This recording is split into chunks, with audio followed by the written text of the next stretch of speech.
Hello, everyone, and welcome to Quiz, Hers, and Ours, our new spin-off podcast where we have a special guest on the show to test each other's knowledge. And today, our very special guest is Phil Better of The Phil Better Show. Hey, Phil. Hello. How is everyone doing Phil. today? We're good. Doing great. How are you? I'm doing excellent. I'm very ready to try and win this podcast game show because so far I'm only won one podcast game show. So I'm hoping to win more. All right, Awesome. well, we'll have something to say about that. Oh, God. If you've never listened to our show, just a quick thing. We do usually, there are always 6 questions from the categories: times and places, sounds and screens, arts and literature, sports and games, science, and everything else. And on Quiz, Hers, and Ours, we split those 6 categories amongst ourselves, and they are still tied together by a common theme, which Phil has chosen. And Phil, would you like to introduce the theme and introduce yourself in general? Yes, I would. Ladies and gentlemen, the day is time and the time is day. The movies are here. Welcome to the 80s theme podcast questions. I am, of course, Phil Better from the Phil Better Show. I do a movie podcast. We do different themes, 80s action movies or favorite Pixar movie or pretty much anything, favorite actor. We do a whole bunch of stuff like that. You can pretty much find us everywhere on most podcast places. Just search Phil Better Show. So yeah, and I'm very happy to be here, and hopefully I can get at least 1 point. I'm going for 1 point. Setting the bar low and aiming high as well at the same time. Yeah, no, that's wise. I have faith in you. Thank you. Yep, all right, so 80s action movies is the topic of the day. So, Phil, as the guest, would you like to begin with your questions? Certainly. So my category is sound and screen. And so my first question kind of hits on both of those. So it's, what 1980s theme song inspired its own separate film? Who gets the first crack at this, me or Hallie? Keep in mind the other person will get the first crack at the other question. So we'll go with you first, Justin. I was really hoping you weren't going to... Well, you shouldn't have spoke first. Yes. There you go. Fuck. Okay. What 1980s theme song inspired its own film? Yes. I was amazed by this as Wow. well. So Oh, wait, can I ask a follow-up? I guess I can't. Well, I'm assuming they're both he's action. under no obligation to answer it. No, so- that's true.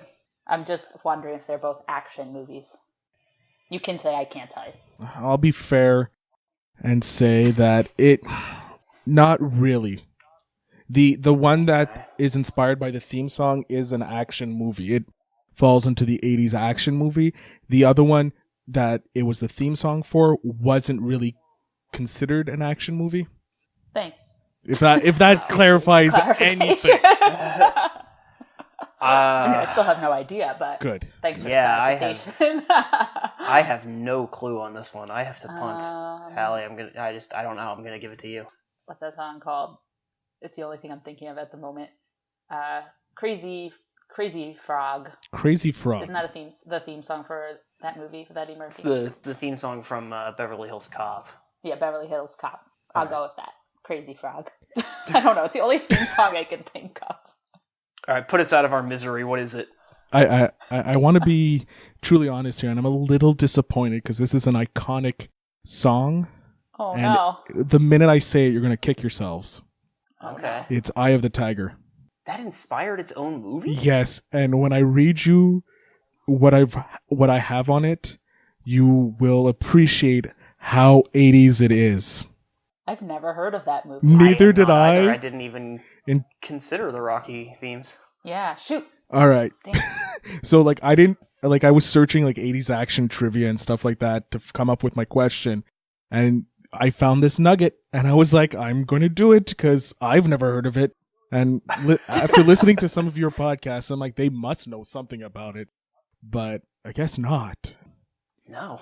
Oh God, this is going to be... All right, lay it on us. So, Eye of the Tiger is a 1986 American action drama film directed by Robert Serafan and stars the great and amazing Gary Busey, Yafet God. Koto, Denise Gulk, Seymour Casey, William Smith, and Judith Barcy. So the only person I know in that list is Gary Busey.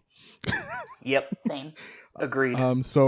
And in typical 80s joy of an action film, after serving time in prison, Buck Matthews, played by Gary Busey. That's incredible. Wait, it gets better.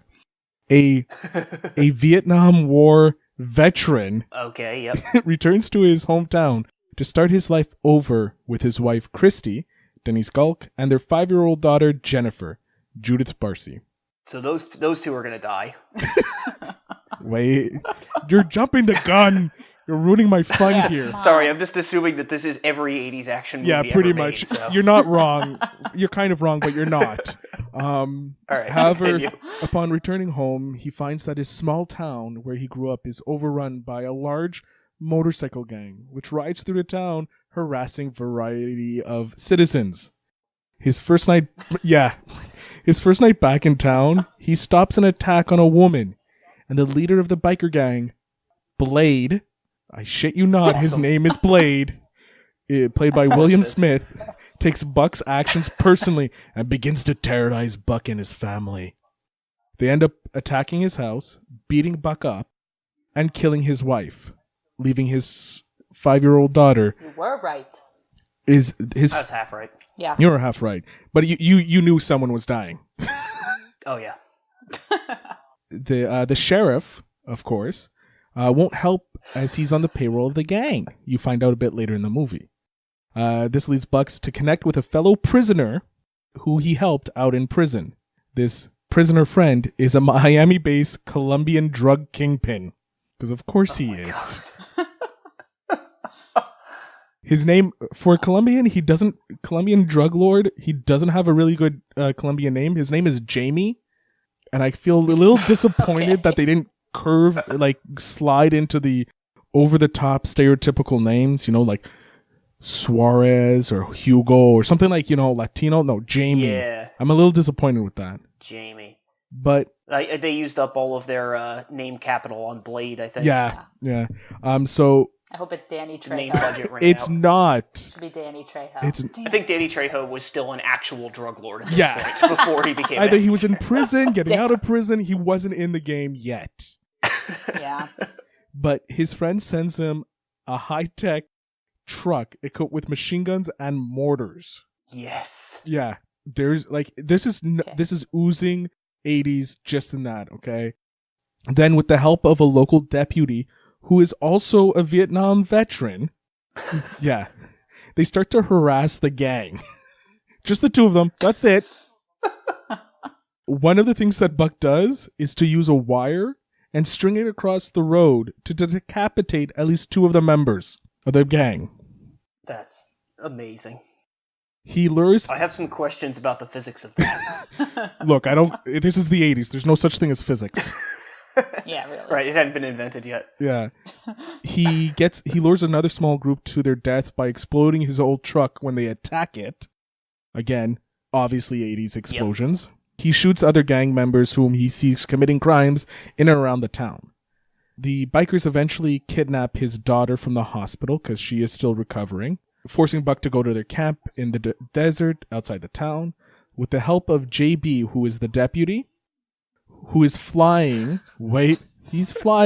a bomb-dropping crop duster. Yes. I love the 80s-ness of this whole thing.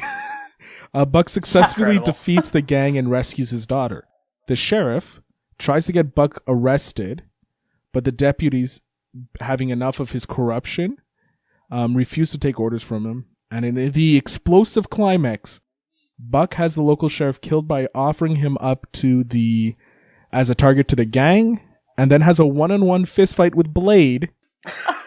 Wait, it just gets so much better. Which ends with the death of the villain when he accidentally ingests cocaine the gang is manufacturing. And thus, with their leader dispatched, the motorcycle gang drives away. And the film begins and ends with Eye of the Tiger being played. Now, no. Yes. Yes. Oh my god. So one of the reviews praises the performance of the stars, but categorizes Eye of the Tiger as just another routine vengeance exploitation picture. And They're all the because it's pretty much cookie cutter. But I did want to give a little bit of the song Eye of the Tiger was released by the rock band Survivor, obviously, off their third album, which was of the same name. But the only reason they created this song was at the request of Sylvester Stallone after Queen denied his permission to use Another One Bites the Dust. He wanted that originally to be the theme song to Rocky 3. Really? That's interesting. And I don't blame Queen. I did not know that. I'm glad Queen did deny the right, because then we would not have gotten that Gary Busey action film that is obviously an instant classic. Or the song, which is awesome. Yeah, no, I cannot picture Another One Bites the Dust playing over Rocky 3 at even all. like We Are the Champion seems better. Yeah. Yeah, but even that doesn't really fit like the theme of that movie. I don't know, I guess it just fits it because it was written for the movie. Yeah, so. pretty much. But that I found I now need to watch this movie. I have to find it somewhere and watch it. I'm hoping Amazon Prime has it. Amazon, if you ever want to sponsor a podcast, we'd love to have sponsorships. As I'm saying this, just so you guys are aware, yes, I am sticking both thumbs up and have a very goofy smile on my face because I want that sponsorship deal. But yeah. Sounds good to me. Oh god. Awesome. I was reading up on this movie and I'm like, this is so 80s, it's not even funny. It's just oozing the 80ness out of it. Yeah. It's absolutely incredible. I almost asked about, one of my questions was almost about the movie Blue Thunder, which is about like a helicopter pilot, like a super advanced helicopter. Yeah, and I was like, because I wanted to do like kind of a deep cut, but I ended up not going with that. But you got me beat with the truck with the mortars. Yeah, that's high-tech truck. Excuse me, high-tech truck. Yes. That's so good. Yeah. Yeah. So I'll move on to my second question. Okay. Which is under the category of sports and games. Mm-hmm. Yep. So this is very loose-goosey here. Yeah, most of ours are going to be, I think. Yeah, it's. I tried my best. It kind of fits. Originally called Hunter, this 80s action film had their main antagonist quit 2 days into filming. Who was he? You're up first, Alec. Yeah. Originally called Hunter, what 80s action movie? So think about an 80s movie that... Oh, I think I know this. No, but I think I know the movie, but I don't think I know... The actor? Who it was. Oh, I have a guess. But Hallie, you're first on this one. Hunter. The movie was called Hunter, and the guy left. No, it was originally called Hunter, but they changed the name. Okay. Because of something that happens. I don't want to give away too much because I don't want to give all the evidence so you can guess something. Just because it's kind of somewhat known about what happens. Like once you hear the real name of the movie, you'll be like, oh yeah, I heard that before. I don't know. Hunter. Robin Hood. No. Action. I don't know. I'm thinking maybe the actor was an athlete also. Well, that would make sense given the category. Yeah, that's what I'm inferring here. I don't care if it's wrong. She's just buying time right now. That's what she's doing. Yep. There's a lot of this in our podcast. Yeah. Yeah, I mean, usually I just sit here in silence, but at least I'm trying to think it out loud today. I have to cut out like 20 minutes of her just sitting there thinking every episode. That is an exaggeration. I'm gonna go with, I don't know, a sportsy person. Joe Namath. I don't know. Joe Namath. Good. That's all I got. Good try. Not really. No. All right, so I am going to say the movie is definitely Predator. Yes. And I do remember hearing this, that the person who was supposed to play the Predator quit because the suit was uncomfortable or something. Yeah. I do not remember who it was. My instinct... but wait, no, he's actually in that movie. Shit, I was going to say... I think that's still all I've got, though. Pick one. Yeah, all right. I know this is wrong because he's in the film, but I'm going to say Jesse Ventura. No. Close, but no. You got the first letter right of the guy's name. The guy. Oh, good. The guy's. So did I. Yeah, you did. The guy's actually. True. The actor who quit, his full proper name is Jean-Claude Camille François Van Verenberg, also known as Jean-Claude Van Damme. I'm good looking. I never would have gotten to that. I forgot he was actually like an athlete in addition to being an actor. I did not he was know like that. He's like a kickboxer or something. He has a lot of belts. Let me just tell you. Okay. Wow. Cool. But yeah, he actually is technically in the film for a short bit, because originally the villain of Predator was supposed to be like a ninja type character. But with the design of the alien of the Predator suit, it was just really awkward, and it was really hard for Jean-Claude to be in it. But he also didn't like the fact that he was going to be completely faceless, and you wouldn't know it's him. So that's the real reason he quit. He quit because he didn't like the fact that his face wasn't going to be prominent in it. But they redesigned it, and James Cameron actually suggested the mandibles. Because he's like, you never see aliens with mandibles, eh? As he's in the plane, as he's flying with Sam Winston, because that's what the 80s were, like cocaine and weird flight patterns. Right. And yeah, so that's right, because he started out as like a production designer, right, before he was a director. Yeah. That makes sense. So he was like walking the plane, and Sam Winston is designing it, and he's like, oh, you never see aliens with mandibles or villains with mandibles, and thus the Predator was born. Iconic. Yeah, the iconicness. So I have a bit on Jean-Claude, the muscles from Brussels.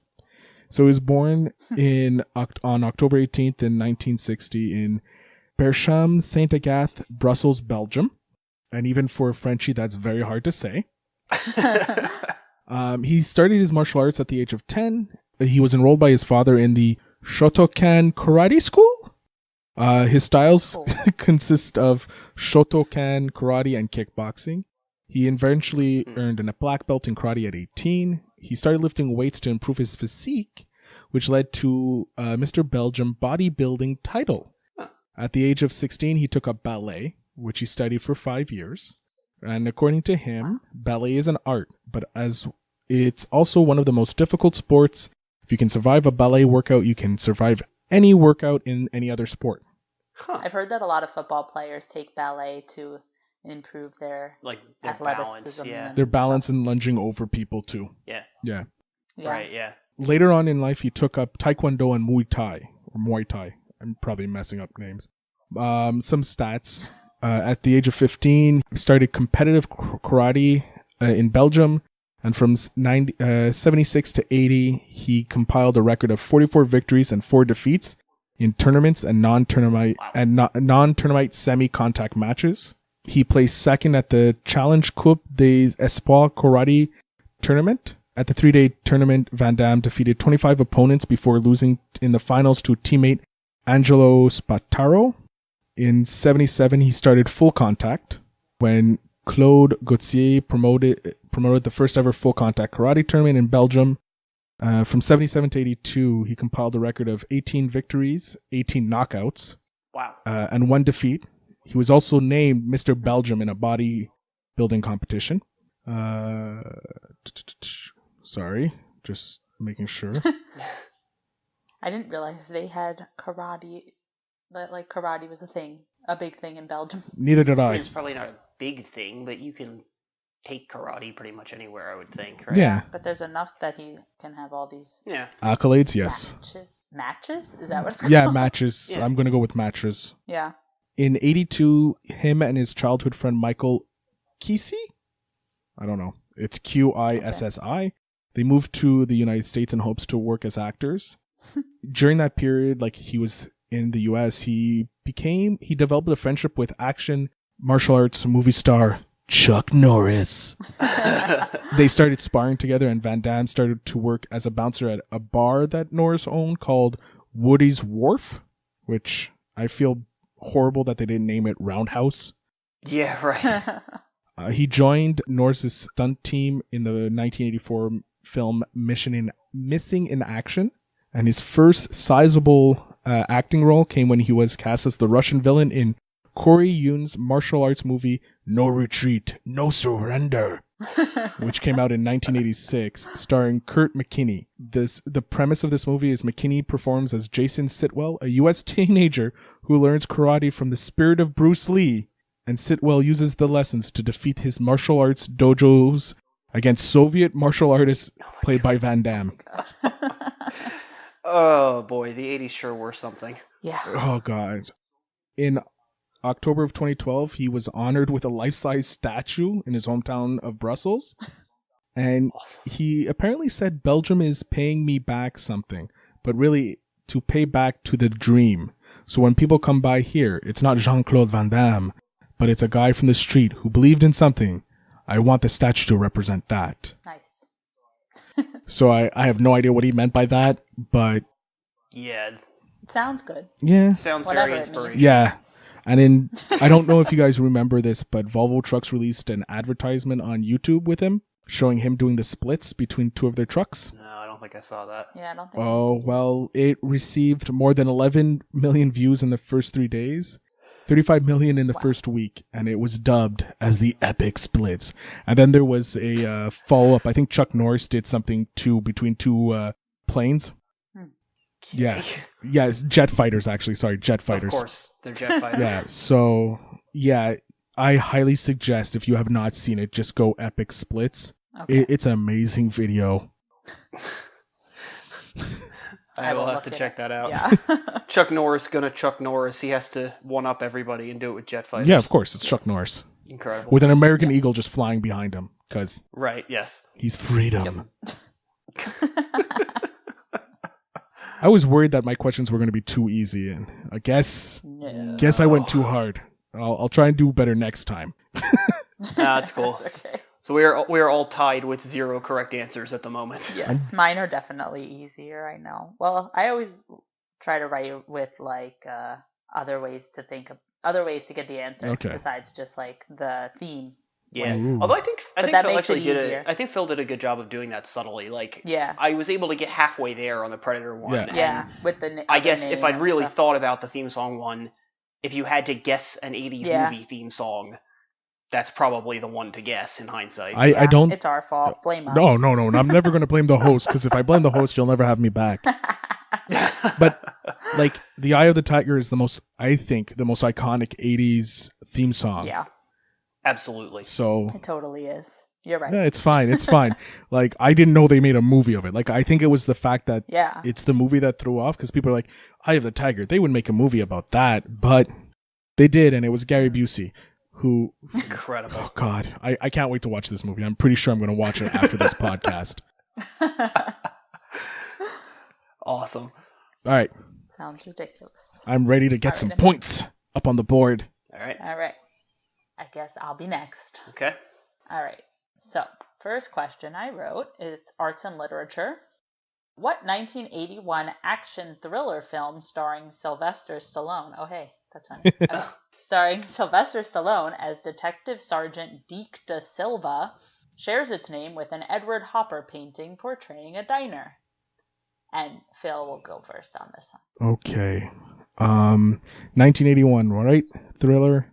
Yep. It's a diner film. No, not diner film. But it's diner picture thingy. Painting. Yes, painting. Shares the name of it. I think I know this. Oh, God. I want to say it's not that movie. 81. I didn't know he did movies in 81. Dang it. When you said Sylvester Stallone, I'm like, oh, it's got to be, Rambo. But it's not.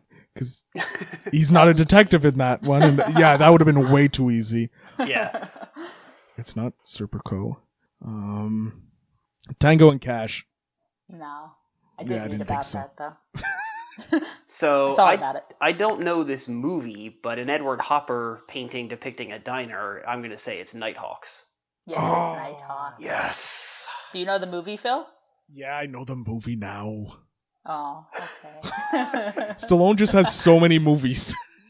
Yeah. And 1981 is pretty early because Rocky was, 76 or something? Yeah, 76. Yeah, so.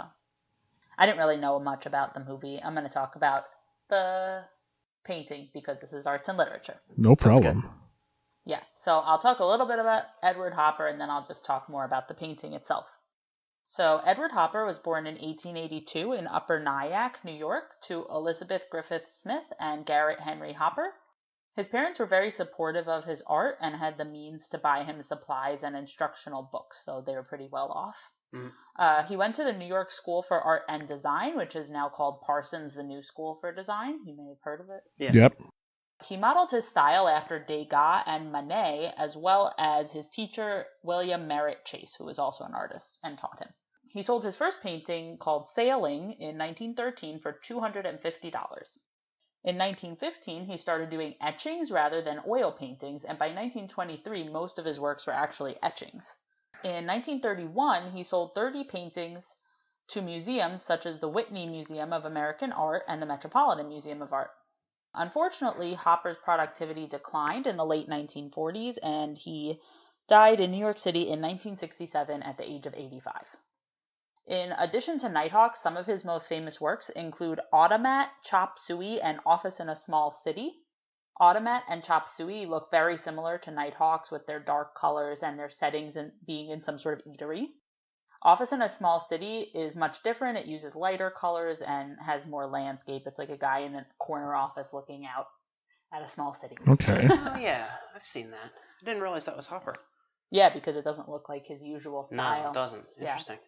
So Hopper's wife, Josephine, kept a journal in which he would draw sketches of his paintings with a description of the technical details, and she would add her thoughts on the theme. Pretty cute. Aww. Yeah. It's nice that she was like invested in his work. Yeah. So apparently the original name of the painting was two separate words, Nighthawks. I don't know why. She said, quote, man, night, hawk, parentheses, beak, in dark suit, steel gray hat, black band, blue shirt, clean, holding a cigarette.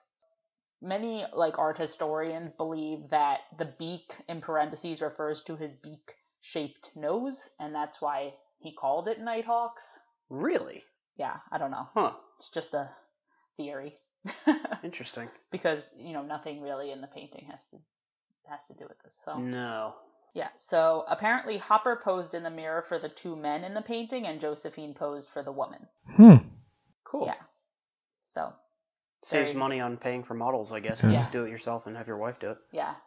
She's very involved. I know this painting. I just searched it while you were talking because I wanted to see everything. Oh, good. Yeah, it helps. Yeah. And I'm like, oh, how can I not know this? And there's the James Dean one with Elvis. Oh yeah, I was about to. Oh, I was getting sorry. there too. Yeah. Oh, cool. It's so iconic, Yeah. You've seen it, and then you hear Nighthawks, and you're like, I have no idea what that is, and then you see it, and you're like, oh, duh. Yeah.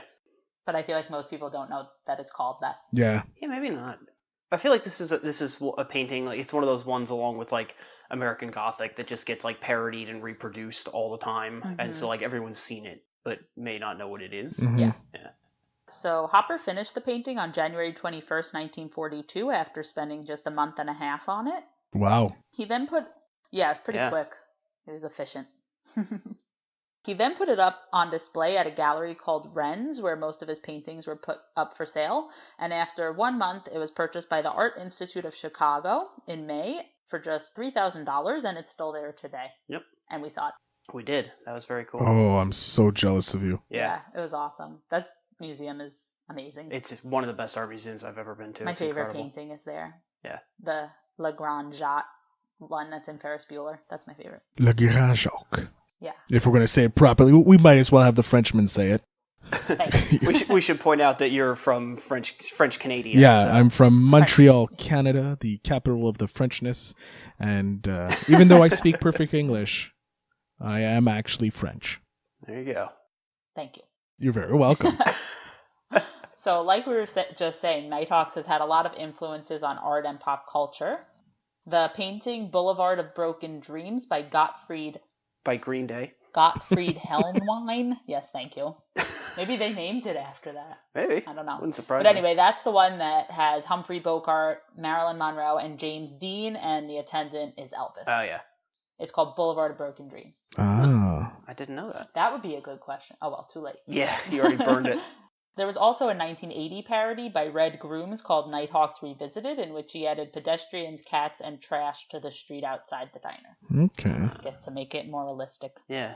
It is believed that Hopper may have influenced the genre of film noir with this painting.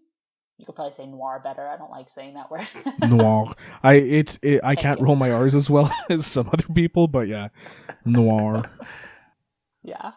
And lastly, Ridley Scott said that it influenced the future noir look of the movie Blade Runner, another 80s action movie. Huh. I can see it influencing Blade Runner. Yeah, definitely. And well done bringing it all the way back around. I know, full circle. Impressive work. Thanks. Alrighty. Ready for the next one? Yep. Alright, so this is everything else. The question is, in Raiders of the Lost Ark, the staff of what ancient Egyptian god projects a beam of sunlight and is the key to finding a secret chamber where the Ark is buried? And I'm first on this one? Yes. I think it's Ra. It's Ra. Yes. Sorry. Should have at least given Phil a chance. Nah. Oh, sorry, Phil. It's alright. I was going to get it wrong. I was thinking Osiris. Okay. Sorry. It's alright. You're supposed to have a chance. Oh, well. Please forgive me. I forgive you. Don't worry. Alright, so this makes sense because Ra is the ancient Egyptian god of the sun, so it makes sense. It projects a beam of sunlight. Ra is usually represented as a man with the head of a hawk with a... Hey, wow, everything is coming together. Everything's today. hawks in 80s movies today. Dun, dun, dun, dun. And he has a solar disc on top of his head with a serpent around the disc. The solar disc is basically just a red circle on top of his head. Mm-hmm. Right. I don't know why they call it that. Well, it represents the sun, presumably. Sure. Right? Yeah. Yeah. So in ancient Egypt, the sun represented light, warmth, and growth. It was believed that all forms of life were created by Ra when he spoke their secret names. I don't know what they were, but he spoke the names and it brought everything to life. Right. They also believed that humans came from Ra's sweat and tears. Ra was believed to have two children named Shu and Tefnut. Shu was the god of wind and Tefnut was the goddess of rain. So Ra's feminine counterparts were called the Eye of Ra, like EYE, and were extensions of Ra's power, but were also independent entities. It was believed that he basically created them, and their names are Sekhmet, Hathor, and Bastet. I'm probably butchering those names. You're doing much better than I would have done. I tried. Sekhmet and Hathor were right. I haven't heard of that last one. What was the third one? Bastet. Never heard of that one. Well, that's how it's spelled. I think that I've heard of that one. Huh. Nice. Okay. I hadn't heard of any of these, so.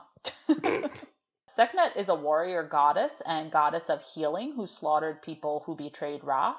She was also seen as the protector of pharaohs who led them into battle. She seems very friendly. Oh, yeah, totally. Yeah.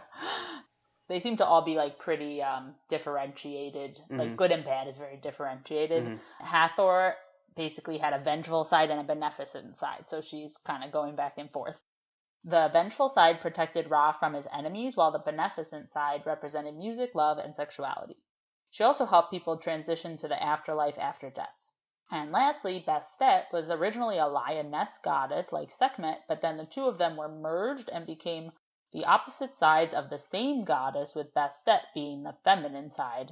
And then after that, she was depicted as a cat rather than a lioness. So I guess she's sort of like the foil to Sekhmet's, I don't know. Warrior side. It was like the opposite of that? Yeah. Interesting. Yeah, so she's like depicted as a cat. Okay. Didn't know that. Me neither. So it was believed that Ra had a boat called the Atet that transported him through the sky, and the Duat, which is the underworld of Egypt. The Atet was actually two boats, the Man-Jet or morning boat and the Mesektet or evening boat. Sorry, the Man-Jet?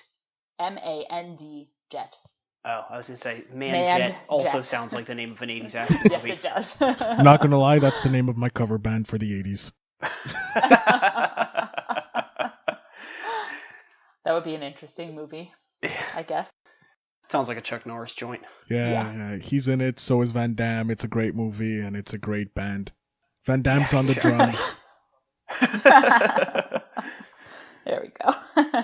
So ancient Egyptians believed that every night Apophis, a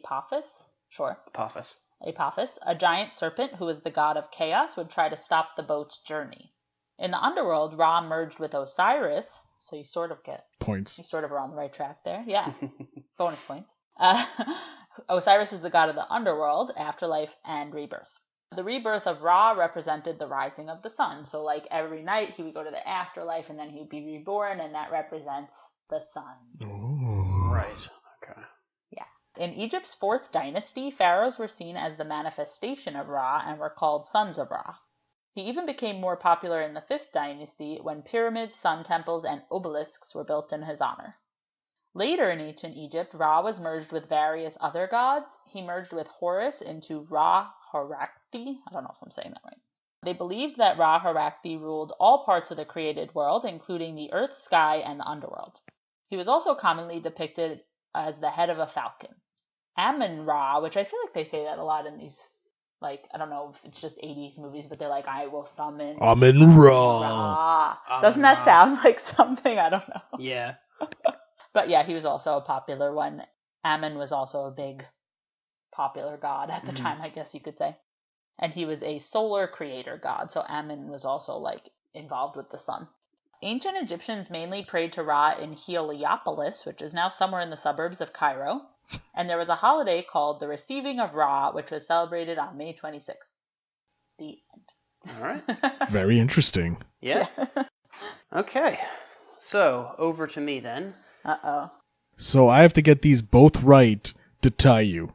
That's true. Yes. Or that's right. Haley has to get them both right. Hallie, sorry. That's okay. I'm used to it. Yeah, no, that happens a lot. I gotta think which of these I want to give to you guys first. Alright, I'll give this one to Hallie first. Okay. And then you, Phil. Okay. Alright, so this is times and places. Okay. So I want to preface this. What I tried to do was make it possible to get my questions purely via encyclopedic knowledge of the plots of 80s action movies, or by knowing other stuff. So let's see how it goes. Times and places. In 1982's Conan the Barbarian, the title character's friend and companion, played by Jerry Lopez, shares his name with Genghis Khan's best general, who is widely considered one of the greatest military strategists of all time. What is this name? You know what? This is one of the movies that I was like looking into, and I read a brief synopsis, and I still don't remember. Kublai Khan. I know that's not that's like his grandson or something. Is that your answer? No, because I know it's wrong. Okay. Military strategist. I don't know. You try, Phil. Frack, it's been a while since I watched Conan, and my knowledge on Genghis Khan is pretty much a very bad movie I watched for all of 10 minutes. Another 80s movie. No, it wasn't. That's what was bad about it. It was called Genghis, and it was just horrible. Like, it's so bad. I watched 10 minutes, and my girlfriend saw me throw my hands up in disgust regarding this. Yeah, now I can only picture that stupid movie. Great. How historically accurate was it? Yeah. So bad. Genghis Khan apparently had a magic staff that allowed him to rule the world. Sure. No, that checks out. I'm going to talk about the magic staff. Awesome. Good. So it was right. God, what is it? Serbia. Why not? Is that just your default answer? Serbia, yeah. I'm going to go with Serbia. Serbia, okay. Actually, you got a few of the letters right. It's Subotai. Oh, never heard of it. So, Subotai might be the most brilliant general who ever lived, and he doesn't come up in trivia nearly as often as he should. Big Daddy Genghis, on the other hand, comes up a lot. Yeah. So, what I want to do here is talk about Genghis Khan, with a particular emphasis on the conquest that Subotai won for him.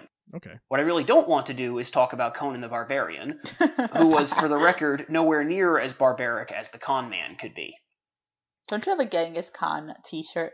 I do, yes. It says something funny, but I forget what it is. Yes, we went to see an exhibit about Genghis Khan at a museum, and I bought a t-shirt with his face on it that says, "Obey me or die." Oh, yeah. I forgot about that. That's buried in my dresser somewhere. Hey, he was the first one to start climate change for real. The planet actually cooled down because of him. Because he killed so many people. Yeah. He reduced the ambient temperature. So he was an environmentalist. What can we say? There you go. There you go. So the man we know as Genghis Khan was born with the name Temujin, probably in 1162, though we're not sure of that date. At the time, the Mongols were a nomadic people divided into numerous warring tribes. Genghis began his rise to power by allying with his deceased father's blood brother Togrul, the ruler or Khan of a tribe called the Karaites, and with his childhood friend Jamuka. They helped him rescue his wife from a tribe called the Merkits, who had kidnapped her. That'll come back up in a minute. The meerkat? Sounds like an... Merkits. Oh. It also sounds like an 80s action film. It does, Just saying. Yes. Jamuka and Genghis began consolidating their power, and Togrul sided with Jamuka. After an initial defeat, Jamuka took refuge with a tribe called the Naimans. Before the war broke out in earnest, several Naiman generals defected to Genghis's army, including a brilliant young strategist by the name of Subutai. Subutai distinguished himself in a campaign against Genghis's most hated enemies, the Merkits, remember them? Mm-hmm. In 1197, when he was just 22 years old. Genghis sent Subutai's force ahead of the main army to eliminate a Merkit camp. Rather than attacking directly or requesting more troops, Subutai went to the camp alone, posing as a deserter. He convinced the Merkits that the Mongol army was far away, and they reduced their patrols, allowing the Mongols to easily encircle and destroy the camp. So this shows what a creative, unconventional strategist he was, and this basic idea, deceiving the enemy and concealing the true strength of his position, became a hallmark of his campaigns. So you're saying he's a liar? Yes, he is a liar. A good one. Good to know. Yes, a convincing liar, clearly. Yeah, well, if you can convince them, yeah, I'm a deserter, and they're not that, they're super far away. They're way the hell on the other side. You know what? We should get drunk tonight, because we should party before the war. I'm not going to drink anything because, I'm abstaining. But drink in my honor, too. Yep, pour one out for me. Yeah, pour one out for your homies. Temujin finally defeated Jamuka in 1206, becoming the first person to unite or subdue all of the tribes of the steppes of Central Asia. A council of chiefs acknowledged him as Khan of all Mongol tribes, and he took the title Genghis Khan. With Subutai usually in command, he expanded the Mongol Empire beyond the steppes into what is now China, Russia, Eastern Europe, and the Middle East. What's interesting about Genghis as a historical figure to me is that he was both brutal and progressive at the same time. So on the one hand, he executed every adult male who had supported Jamuka to prevent revenge attacks.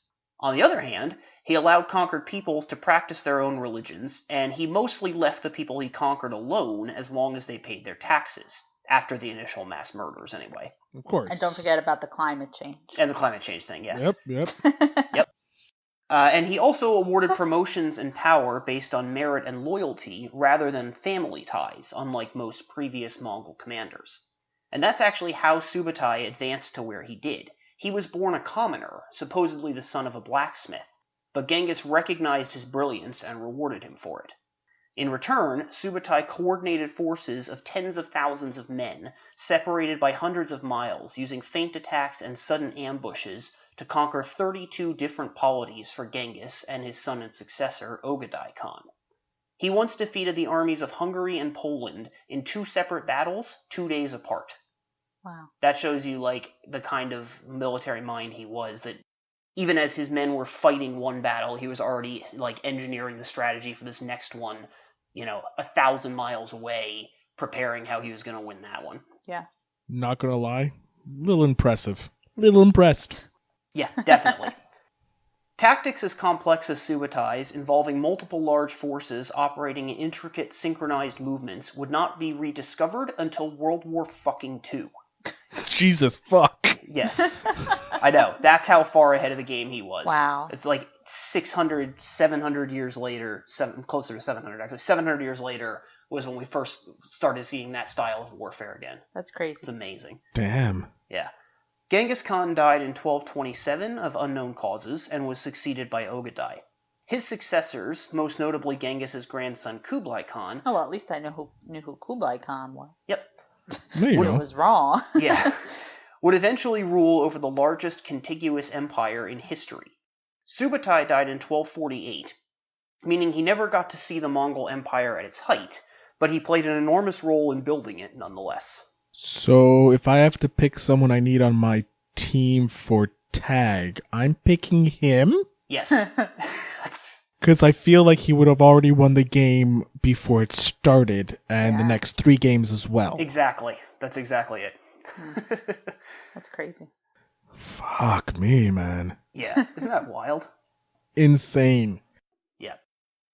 All right. Last question then. Science. Ugh, no pressure. So, Hal, I gave you the first crack at the last one, right? Yes. Okay, so Phil, you have the first shot at this one. Oh, God. All right. In 1981's masterpiece of cinema, Escape from New York, Snake Plissken must rescue the president, who is carrying a cassette tape containing the secret to using what particular kind of reaction as a power source. In reality, this remains extremely impractical, mostly because of the extremely high temperatures required for a sustained reaction. So my initial thought just went right out the window. Okay. Oh, what is it? Fudgicles. Yeah. Probably not that. No, it's not. Yeah, the extreme temperatures. Cold, right? It was cold temperatures, not high temperature. It's a fudgicle. That's the power source. Not nuclear reactor. What is it? Nuclear. Even though I completely wrong, and I hate myself. I didn't even get 1 point in this game. God dang it. It's been tough. What do you say, Hallie? The question is the reaction or something? What's the type of reaction, yeah? Fusion. Okay.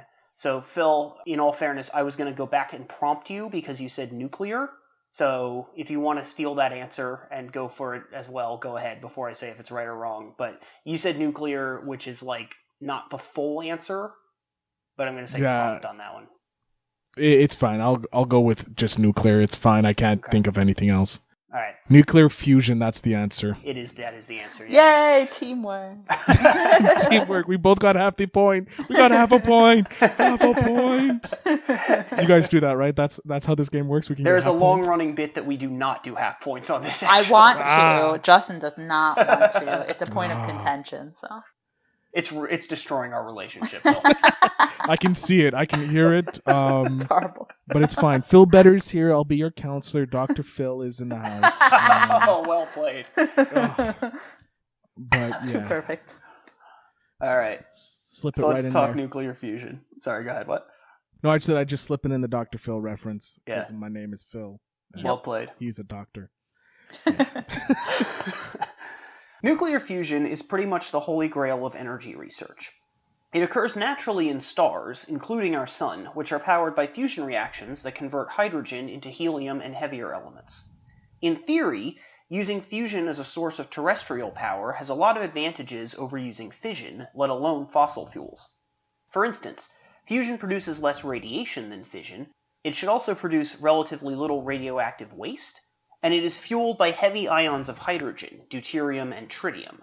Deuterium is naturally occurring and relatively abundant, and tritium is easy enough to produce, meaning that it's easier to get your hands on fusion fuel than it is uranium, which is the principal fuel source for fission reactions. The problem is, it's really fucking hard to start a fusion reaction. Right. Which you may recall was a plot point in Spider-Man 2. That's not relevant, but Phil does a movie podcast, so. There you go. It is relevant. Spider-Man 2 is an amazing Spider-Man movie. Yeah, it's probably the second best Spider-Man movie there is. After what? After Homecoming. Agreed. Obviously. Yep. All right, we are all in complete agreement about that. But we haven't seen the new one, so. Yeah, we didn't see it in the Spider-Verse. I don't see. I'm thinking live action. Yeah. Just to be fair, because Into the Spider-Verse and there's some other animated Spider-Man movies which are a bit better, just because the way they've animated it makes it look a better film. But live action goes Homecoming, then Spider-Man 2. Yep. Agreed. I agree. Yeah. Then 1, and the rest can just get fucked. Well, the only reason 1 is good is because of William Dafoe. That's the only reason. Well, but it's still better than 3 or either of the Andrew Garfield ones. You mean emo Spider-Man? That's the one. Yep. Yeah, I put Garfield above emo Spider-Man. I just rank them all as not going to watch them. Yeah, I haven't seen fair. That list. Yeah. Fair. So anyway, here's the problem with fusion. Over the kinds of distances that normal people like us can imagine, atomic nuclei repel one another because they're made up of protons and neutrons, meaning that they have positive electromagnetic charges. As you'll recall from middle school science, positive charges repel other positive charges. So to get a fusion reaction started, you need to get the nuclei so close together that the strong nuclear force overtakes the electromagnetic force. The strong force is one of the 4 fundamental forces in nature, along with electromagnetism, the weak force, and gravity, and what it does is it binds protons and neutrons together into atomic nuclei. The strong force. The strong could also force. be an 80s action movie. Yes, it could. That sounds like an A-Team ripoff. Yeah. If you can find them, you can hire the strong force.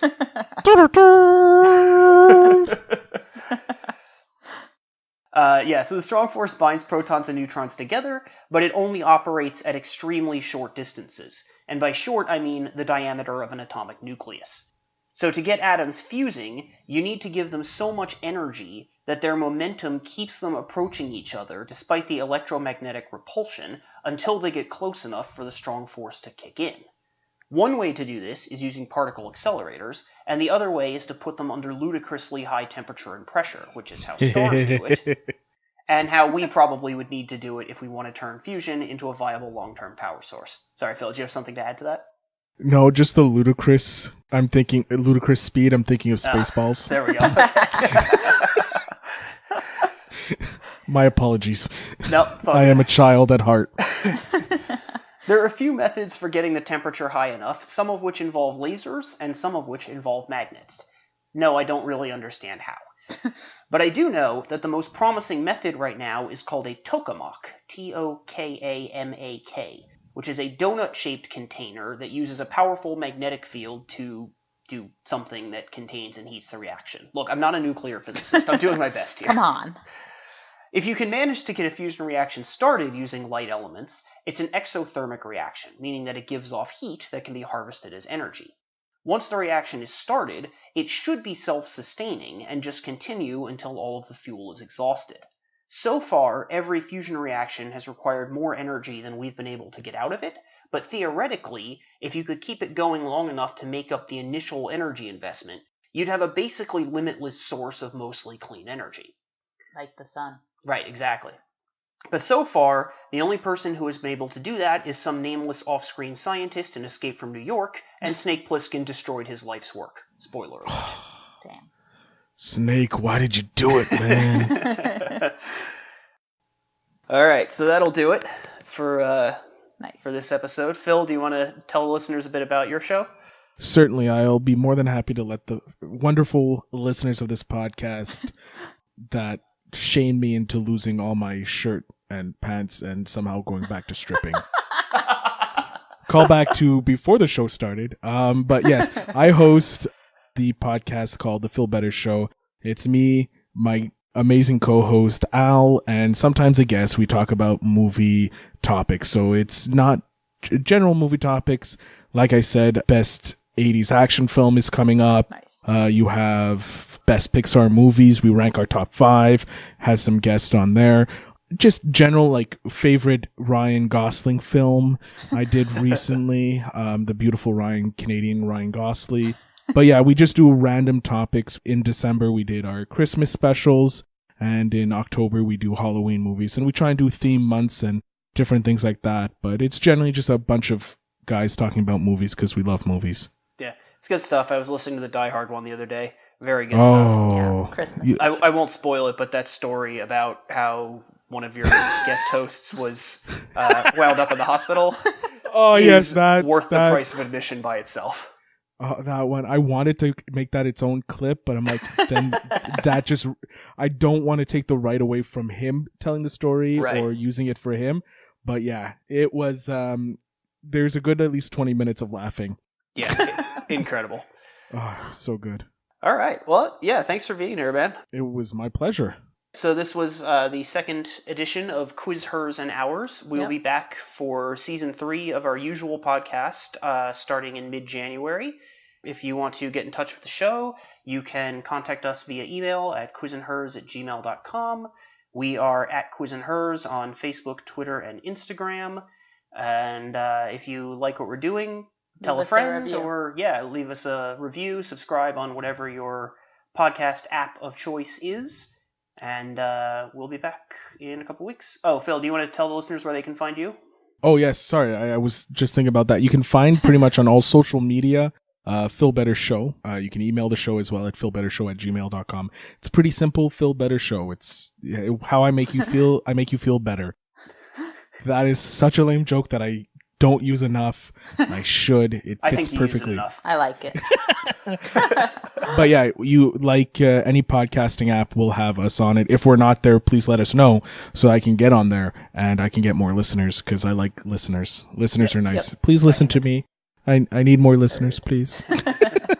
But yes, I want to thank both of you guys for having me on. I had a pleasure talking about the topic of 80s action movies in the most general sense and somehow connecting it to the your trivia topics. Yeah, well, thanks for being here, man. This is a lot of fun. It has. Thank you. All right, see you, man. Bye.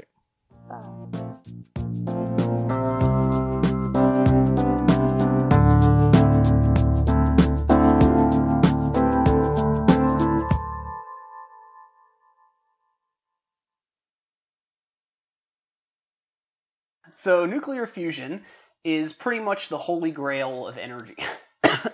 Jesus fuck. Okay there? Sorry. Let me try this happens at least once per episode. Let me try that again. Nuclear fusion is pretty much the holy grail of energy research. God damn it. Keep it together. This is what happens. He loses this is going at and the then end. he can't keep it together. This is the outtake for the end. Jesus Christ. All right, let me just take a sip of this beer. Drink your beer. It'll help. Oh, God. Oh, God knows. All right. All right.